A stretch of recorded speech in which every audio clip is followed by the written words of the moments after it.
আমরা কি চাই রমজান মাস খেলায় নষ্ট করবে, নাকি রমজান মাসে গুনাহ মাফ করাতে?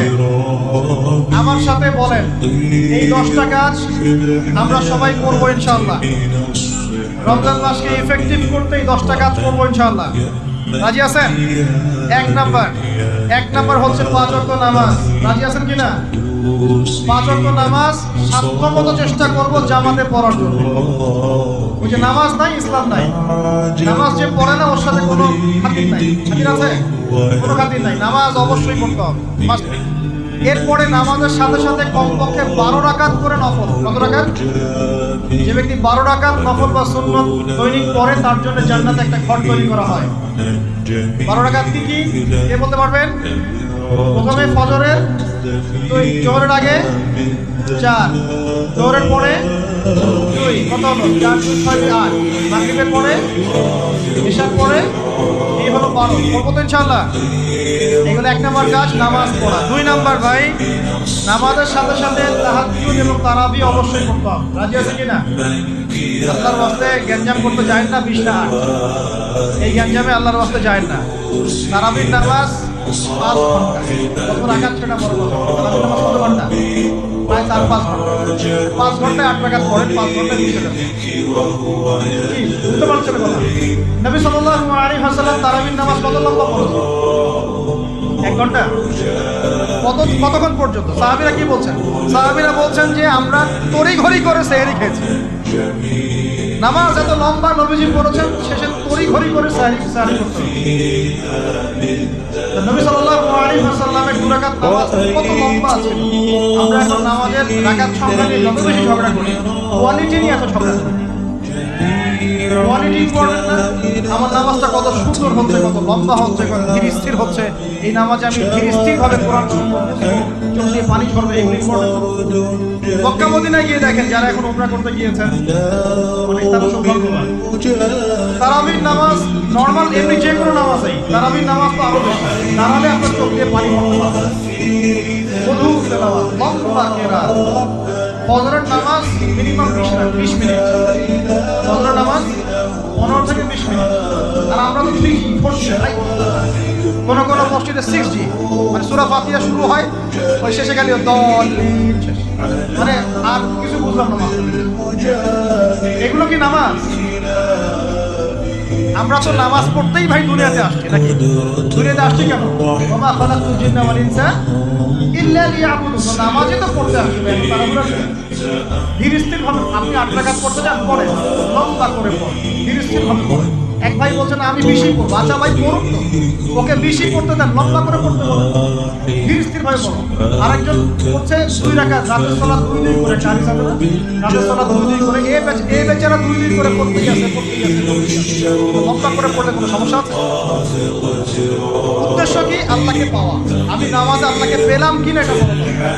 আল্লাহ রাব্বুল আলামিন আমরা সবাইকে ধীর স্থির ভাবে কোরআনকে কেন্দ্র করে তারাবি তাহাজ্জুদ করা করতে।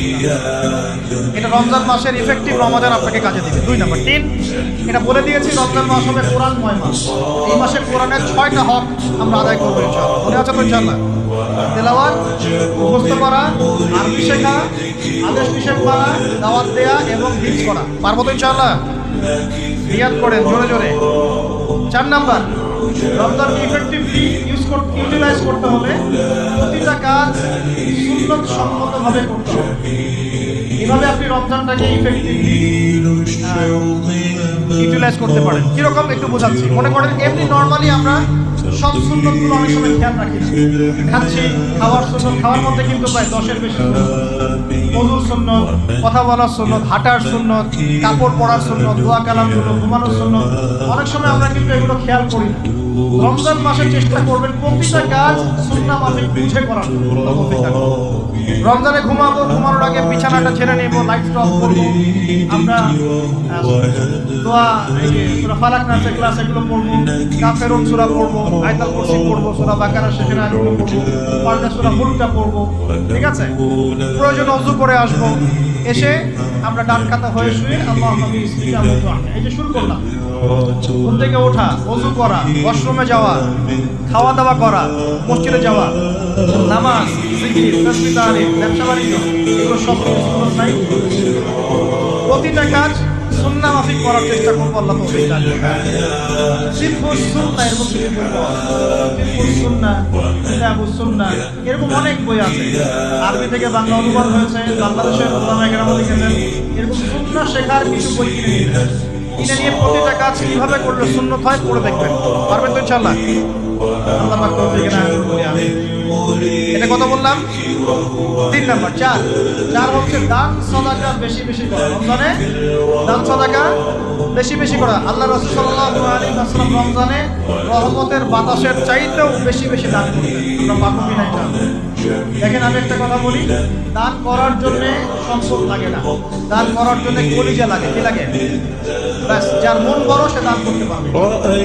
আল্লাহ পাক আমাদের সবাইকে দ্বীনের জন্য দান করার তৌফিক দান করুন। দ্বীনের জন্য দান করুন, স্থানীয় মসজিদ, মাদ্রাসায়, এতিমখানায়, অসহায় মানুষের পাশে, বিধবার ঘরে, এতিমের ঘরে, যারা খেতে পারছে না 3 বেলা, ওদের ঘরে ঘরে রমজানের বাজার পৌঁছে দেন। আল্লাহ পাক তৌফিক দান করুন। আমিন। 5 নাম্বার, রমাদান মাসে অবশ্যই আমাদের যাকাতগুলো আমরা দিয়ে দিব। রাজি আছি তো ইনশাআল্লাহ? বলেছি যাকাত এবং সালাতের মধ্যে যে পার্থক্য করে সে মুসলিম নয়। যাকাত ফরজ হয়েছে, অবশ্যই আপনাকে যাকাত দিতে হবে। এটা কিন্তু নফল কিছু নয়। যাকাতের নিসাব জানেন কিনা? কত পার্সেন্ট? 2.5%। আচ্ছা, যাকাতের নিসাব নিয়ে ইনশাআল্লাহ পরবর্তীতে লেকচার চলে আসবে, অনলাইনে দেখে নিয়ে। এছাড়া ফিকহুল যাকাত কিছু প্রোগ্রাম আসবে, অনলাইনে দেখে নেবেন। আল্লাহ রাব্বুল আলামিন আমাদের সবাইকে যাকাতগুলো দেওয়ার তৌফিক দান করুন। যাকাত যদি আমরা ঠিকঠাক মতো দিতাম, একজন মানুষের সমাজে না খেয়ে মারা যেত। একজন মানুষ সমাজে এই যে ইকোনমিক সমস্যাগুলো যেগুলো হয়, অর্থনৈতিক সমস্যা, অনেক প্রবলেমস ওভারকাম করা যেত শুধু যাকাতের মধ্য দিয়ে। কিন্তু কে শুনে কার কথা? সবাই কি যাকাত দেয়? বাংলাদেশে এমনও মানুষ আছে যারা একজনের যাকাত দিয়ে 100 পরিবারের সংসার চলবে। আচ্ছা না, আমরা যাকাতগুলো দেওয়ার চেষ্টা করি। আল্লাহ পাক তৌফিক দান করুন। 7 নাম্বারটা বলে দিয়েছি, রমজান হচ্ছে একটা নতুন জাতির উত্থান। অতএব রমজানে আমরা সমস্ত পাপ ছেড়ে দিয়ে একটা আলোকিত জাতি হিসেবে আত্মপ্রকাশ করবো ইনশাআল্লাহ। আল্লাহ পাক তৌফিক দান করুন। 8 নাম্বারও বলে দিয়েছে, রমজান হচ্ছে জুলুমের বিরুদ্ধে দাঁড়িয়ে যাওয়ার চেতনা। রমজান কি? হচ্ছে বদরের যুদ্ধ। জুলুমের বিরুদ্ধে দাঁড়িয়ে যাওয়ার চেতনা হলো রমাদান। তাই সর্বস্তরের জুলুমকে আমরা রমজান মাসে রুখে দেওয়ার চেষ্টা করবো ইনশাআল্লাহ। আল্লাহ পাক তৌফিক দান করুন। শুরুটা হবে কোথা থেকে? নিজের থেকে। আমার নিজের মধ্যে কি কি জুলুম আছে আমি আগে দেখব। আমি কার কার উপর জুলুম করেছি এটা আগে দেখব, এগুলো আগে প্রতিহত করবো। তারপরে আমি ইনশাআল্লাহ তাআলা পরবর্তী দিকে ফোকাস করবো। 9 নাম্বার, খুব ইম্পর্টেন্ট। 9 নাম্বার আর 10 নাম্বারটা বেশি ইম্পর্টেন্ট। 9 নাম্বার হচ্ছে রোজা রাখা মানে আমরা অনেকেই মনে করি যে না খেয়ে থাকা আর কি পানি ছেড়ে দেওয়া। অনেকেই মনে করে এটা রোজা মানে আমাকে না খেয়ে থাকতে হবে আর পানি ছেড়ে দেওয়া হয়, স্ত্রী সহবাস ছেড়ে দেওয়া হয়। কিন্তু এর চেয়ে বেশি ইম্পর্টেন্ট একটা বিষয় আমরা বলে যাই, সেটা হলো রমজান মাসে রোজা রাখার অর্থ হচ্ছে আল্লাহ পাকের সমস্ত কবিরা সগীরা গুনাহ ছেড়ে দেওয়া। রোজা রেখেছি, গীবত করলাম, রোজা হবে কিনা? রোজা রেখেছি, মিথ্যা কথা বলছি, হবে রোজা? রোজা রেখে ওই ভদ্রলোক সুদ খাচ্ছে, রোজা হবে? রোজা রেখে অমুক ভাই আমার টেবিলের নিচ থেকে টাকা নিল, রোজা হবে? অমুক ভাই মানুষের সম্পদ আত্মসাৎ করে ফেললো, হবে? অমুক বোন বেপরদায় বাইরে বের হয়ে গেল, রোজা হবে? অমুক ভাই মনে করেন ওই যে গার্লফ্রেন্ডের সাথে চলে গেল ডেট করতে, রোজা হবে কিনা? অনেকে পর্নোগ্রাফি দেখছে রোজা রেখে, রোজা হবে কিনা? এই যে কবিরা গুনাহ যেগুলো আছে, যত রকম কবিরা গুনাহ, এই গুনাহগুলোকে লিপ্ত থাকলে রোজা ভেঙে যায়। আল্লাহ পাক আমাদের সবাইকে কবিরা গুনাহ মুক্ত রোজা রাখার তৌফিক দান করুন। আর 10 নম্বর পয়েন্টটা হচ্ছে এই ভাই, রমজান মাস আসলে মাশাআল্লাহ শিকল দিয়ে শয়তানকে বেঁধে রাখা হয়। রমজান মাস আসলে মাশাআল্লাহ আমরা অনেকেই পাক্কা মুসল্লি হয়ে যাই, দান সদকা করি, যাকাত দেই, তারাবি পড়ি, তাহাজ্জুদ পড়ি, অনেক কিছুই করি। কিন্তু ঈদের দিন আসলেই মাশাআল্লাহ আমরা আবার আগের জায়গায় ফিরে যাই। ঈদের দিন শয়তান যে ছাড়া পেয়েছে এটা বোঝার জন্য রাস্তাঘাটে বের হলেই হয়। মেয়েদের চলাফেরা দেখলে বোঝা যায়, আর ওই যে হোটেলে হোটেলে গান বাজে এগুলো দেখলে বোঝা যায় শয়তান ছাড়া পেয়েছে আজকে বুঝলাম। এখানে সবচেয়ে বড় শিক্ষা রমজান মাসের এই যে শিক্ষাগুলো, ত্যাগের মহিমা, জুলুমের বিরুদ্ধে দাঁড়িয়ে যাওয়া, কোরআনের হক আদায় করা, জাতির উত্থান, বড় বড় অনেক কথা বললাম। এই শিক্ষাগুলোকে সারা বছর ধরে রাখাটাই হলো রমাদানের সবচেয়ে বড় চ্যালেঞ্জ। আমরা পারবো কিনা ইনশাআল্লাহ? আমরা রমাদানের এই 10টা হক আদায় করতে পারবো কিনা ইনশাআল্লাহ? কোরআনের হক আদায় করতে পারবো কিনা ইনশাআল্লাহ? আল্লাহ রাব্বুল আলামিন আমাদের সবাইকে আসন্ন রমজানের সুস্থতার সাথে সমস্ত সওয়াব রাখার তৌফিক দান করুন।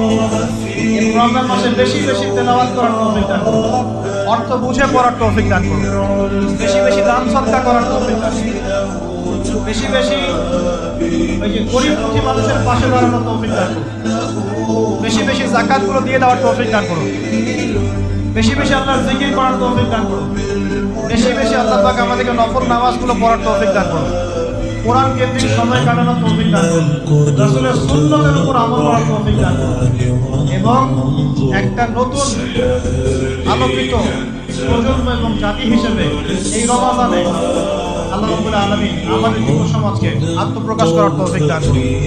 সর্বোপরি রমাদানের এই শিক্ষাগুলোকে সারা বছর ধরে রাখার তৌফিক আল্লাহ পাক আমাদের সবাইকে দান করুন। আমিন। আমি এই বলে আমার আজকের সংক্ষিপ্ত আলোচনা শেষ করছি।